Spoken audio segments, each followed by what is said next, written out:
Hey guys, my name is Stefan.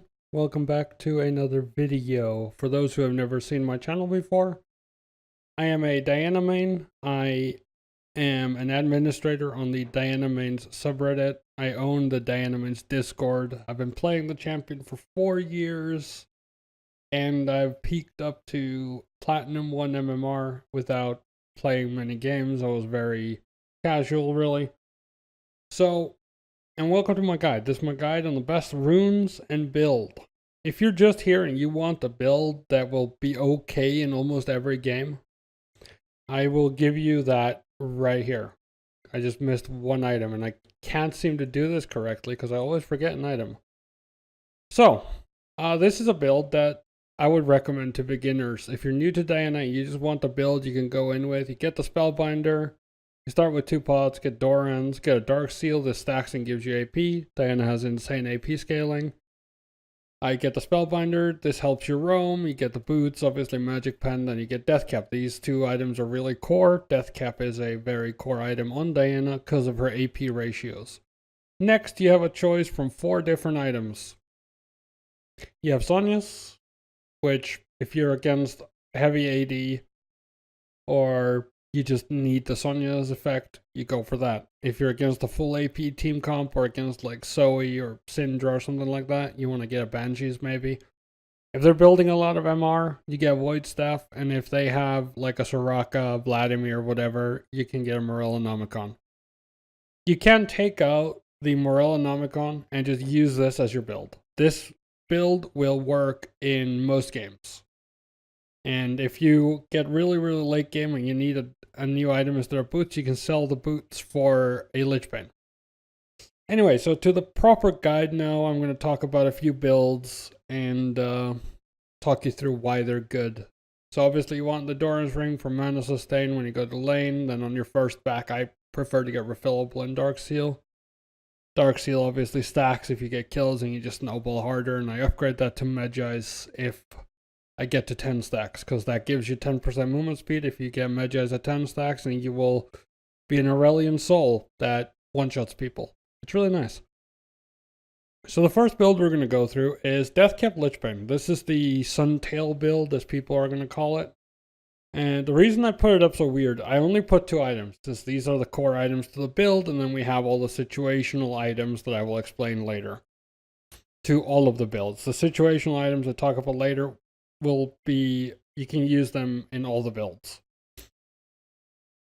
So the idea behind this is that if you don't have enough gold to buy the needlessly large rod and you have like 900 gold, buy these 2 components for the Lich Bane when you can, unless you can afford either full boots or needlessly large rod, and then you fill in the rest of the slots with whatever situational items we talk about later.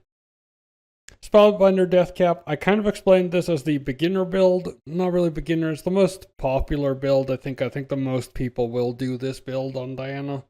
And we already discussed it, so I don't really have to talk about it much, but you can fill in items here from situational items as well. Revolver into Death Cap. I was one of the first to put this build into a public display, getting Revolver into Death Cap. And this gives you really early power. Like this Revolver does a lot of damage early. It has been nerfed since like season 6 or 7 or whatever like that, but this build is really strong once you reach the Revolver or the Death Cap power spike. You'll do a lot of damage. I don't think this is I think the other 2 builds are better, but if you do like the Revolver, this is a good build. So, the situational items. I think that Stopwatch is worth getting if you're against Zed, or if you're fed and you need to team fight for a Baron or something and you don't have Sonya's yet, buy Stopwatch. It's going to save your life or delay long enough for your team to wipe them out. Morellonomicon, after the nerfs, it's still a good item. And there's definitely merits in using it. Gives you AP and health and Magic Pen and Grievous Wounds. It's really good for the cost. But I personally don't really get this anymore unless I'm against Soraka, Vladimir, stuff like that. Void Staff is a really, really good item. People think it's only for tanks or people with really high magic resist. This is incorrect. It's really good, and it's better against people with high magic resist. However, what people do not fathom is that against a squishy target with 33 magic resist, Void Staff is the equivalent of 13 flat magic penetration. Ever since they changed the way magic penetration works, it calculates the percentage first, so 40% of 33, last time I checked, was 13. I might be wrong, but I think it's 13. It's been a while, I just remember that number. And on top of that, you get your boots, magic resist, so that's pretty intense. Sonya's, you can delay for your team, it can save your life, it can drop tower aggro. It also gives you really good stats, armor, CDR, AP, CDR being cooldown reduction, and that being one of the best stats. Well, not best, one of the more underrated stats on Diana, because you can use your shield more often and all that stuff, and this obviously gains value against full AD team comps. If you're against like Aatrox top, Kindred jungle with a Yasuo mid and then a Pyke support and then Lucian bot, you want to rush Sonya's and Ninja Tabi. They won't be able to do anything to you. I actually do recommend that. It's a really good answer to those AD team comps. Banshee's Veil. Good against full AP teams, good against the likes of Elise, Zoe, Syndra, stuff like that. They have like these first time CCs. They want to hit CC on you first before they do damage. Like Syndra's EQ, like QE out of vision, or So Easy, stuff like that. Banshee's Veil is really good for that. I see a lot of people say that Proto Belt is a bad item. It actually is not. This item is really cost efficient. 300 health, 60 AP, and 10 cooldown reduction with an extra little dash. And that dash can save your life. I'm not even kidding. So if you if you do use Proto Belt in your games, I would recommend continuing to do so if you do well with it. I personally don't do it, but this item is really good. Now, my favorite item, the Lichbane.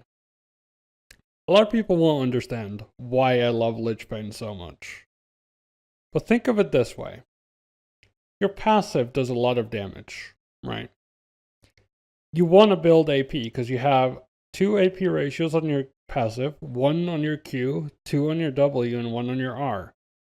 If you get Lichbane, obviously buffs that and gives you a 7th AP ratio. This is basically a second R in terms of damage. R is 60% of your AP as damage. This is 50%. So, like, this is a lot of damage that people do not seem to get. And on top of that, it's cooldown reduction and movement speed and ability power. And I think that this item is one of the more underrated items for Diana. Nashor's Tooth. I think that's good for, you junglers out there. Obviously, I'm doing an assassin Diana guide. It's good for the junglers out there. And it's also good into those really, really tanky, bruisery team comps, I think. I just don't really do the item. I prefer playing assassin. And a couple of honorable mentions to Merc Treads and Ninja Tabi. Of course, Ninja Tabi being really good into, if you're against Aatrox, Kindred, Yasuo, Lucian, Pyke, Ninja Tabi just gets a lot of value. And usually I stand with, getting as much damage as you can on Diana, but in some of those team comps, Ninja Tabi and Sonya's is just going to win you the game. Merc Treads are situational. If you don't need the magic penetration and they have like a lot of CC, like targetable CC, so we look at, we have Elise jungle, we have Syndra mid lane, let's just say Syndra. And then they have a Leona support. Obviously, you kind of want to dodge, but if you go into a game like that, Merc Treads can save your life. But I still think that most people should go Sorc Shoes because, in the end of the day, we like blowing up our targets. That's what we do best, and Sorc Shoes helps us do that. I might have had missed items. There are some items like Rylai is 2600 gold, 300 health with 90 AP. It's actually not bad, but obviously I don't think it fits an assassin playstyle. So if you have any questions about builds, why some builds aren't on here, I hear people ask, why not Gunblade? Well, you're paying 3400 gold for 80 AP. The heal is 33% less effective. Most of our spells are AoE damage. And the damage is good, though. The damage is good, I'll give it that. But the AD goes to waste. And why would you not buy Lichbane or Deathcap for that amount of gold? Like, compare the gold. Like, those are just better items. But, I mean, if you like it, then you do you. Anyway, let's jump over to the runes real quick. I'll try to make this as quick as possible. Obviously, people just want to know what to go with. And this is a standard page that you can go with at any point. You can use this in every game if you want, but obviously you want to change the stats down here. So let's talk about a few runes options that we can do. You can do Nullifying Orb into those heavy AP team comps. I think this is good into like Elise LeBlanc, Elise Syndra, stuff like that. If you're going to get ganked, and this can save your life. It's got AP scaling on it as well. So it's pretty good. It's going to give you, at level 18, if you have 1000 AP, this is going to give you, 220 magic damage shield, which at that point is not good, but it's really, really strong in the early game. When Diana is weakest in the lane phase, this can save your life.